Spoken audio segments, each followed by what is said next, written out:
Hey everyone, welcome to Central Texas Gardening. In today's video, I'm going to be planting some tomato seeds. I'll show you a couple tips along the way, and then I'll show you how I get this set up on my seed starting rack. Okay, before we plant our seeds, let's go over real quick the things you're going to need to get this started. First, obviously, you're going to need your tomato seeds. These are raspberry lianas. In the past, I've done some purple Cherokees and beefsteaks, and I switched over to these last year, and I've had great luck with these. To not get into too much detail about it, I noticed that I have a lot of trouble with some larger heirloom varieties here in Central Texas, so I kind of switched to these smaller ones last year, and we've had much greater luck with these. You're also going to need your seed starting trays. These are just some cheap ones on Amazon. I believe they were maybe $15 or so for like a 10 pack. I bought a couple of them, so I have about 30 or so of these, but they've worked well for me. I don't have any issues with them. They're affordable. My backyard garden's not massive, so I don't need these big arrays of seed trays with 100 cells or something. This works fine.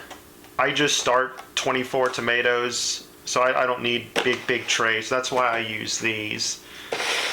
Your seed starting mix, if you haven't seen in one of my previous videos, I did a tutorial on how to make this seed starting mix. Basically, if you want to go watch it, you can. If not, it's made of 1 part of peat moss, 1 part vermiculite, 1 part perlite.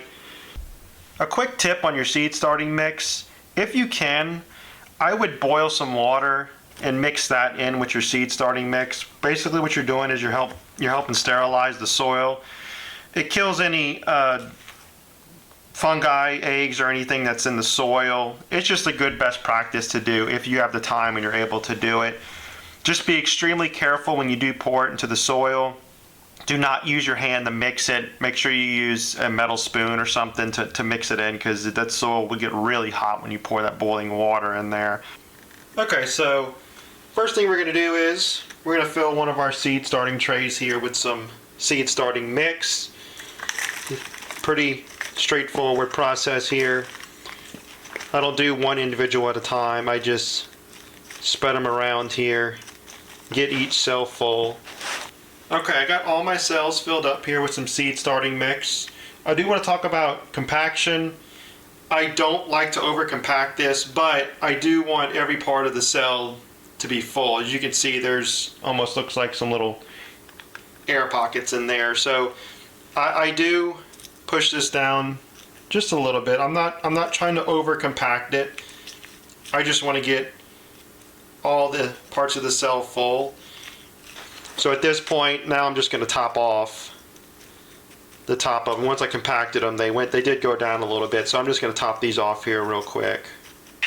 Okay, before I forget, there's another item that would be helpful. You don't have to use it, but it would be helpful, is a set of tweezers.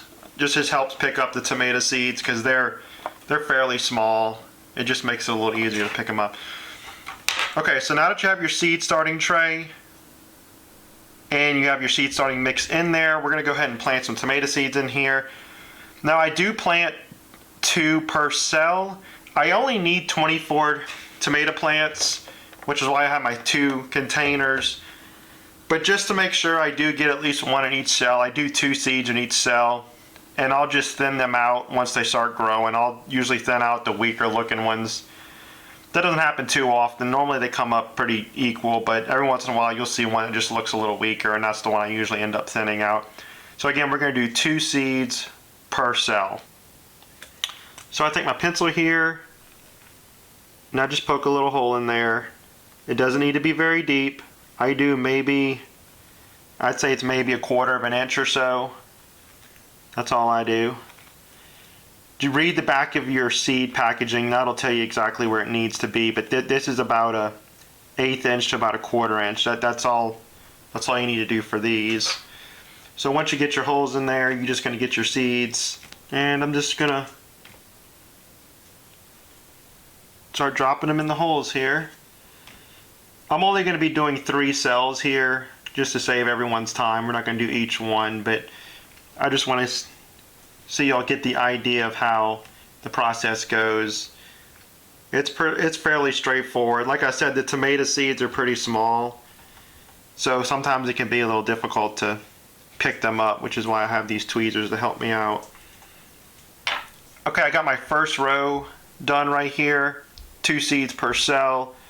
At this point, I'm just going to cover up those holes right there.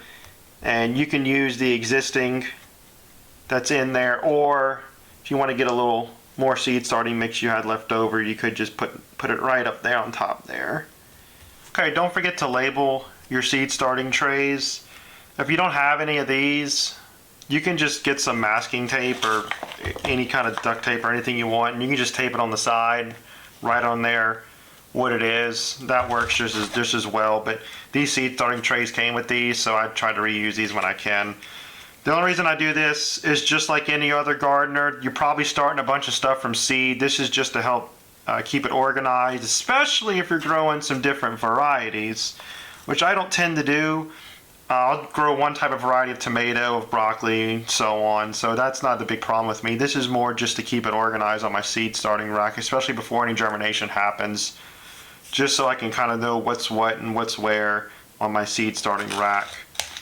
Okay, before I get it on my seed starting rack, I'm going to take my spray bottle here, and I'm just going to give it a light little mist over the soil. That's all I'm really doing.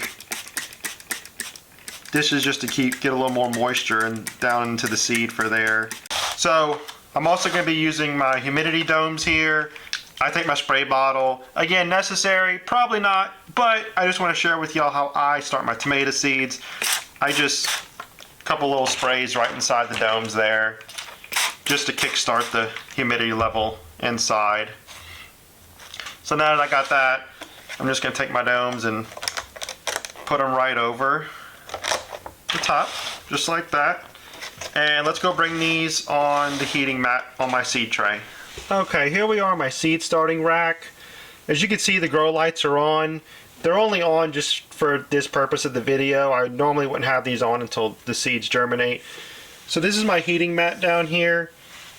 I will have these sit on here with these domes on with no light until germination happens, which can be fairly quickly. With these heating mats, I can get germination, I'd say within 4 or 5 days. I'll start seeing them come up. As soon as I start seeing at least a quarter or so or half of them come up, I will turn off the heating mat, I'll take the domes off, and I'll raise up these seeds to get within a couple inches of the light.